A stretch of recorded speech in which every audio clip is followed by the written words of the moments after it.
Guys, pakita ko lang to. So, ito siya. Wow.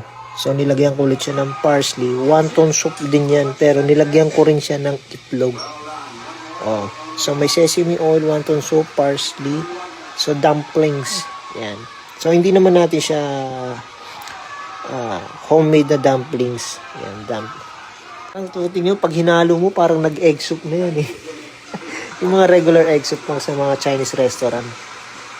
Yan. So, ano lang siya, para kahit pa paano maglasa. Nilagyan natin siya ng konting patis, asin konti, black pepper na ground o powder. So, nilagyan na rin na natin ng sibuyas bawang. Yung sibuyas bawang, yung maliliit lang na kagaya, talagang maliit lang para at least kahit pa paano. Hindi siya maglutang. Yung kumbaga sa atin, yun yung pampalasa natin. Tapos, nilagyan na natin siya ng chicken cubes.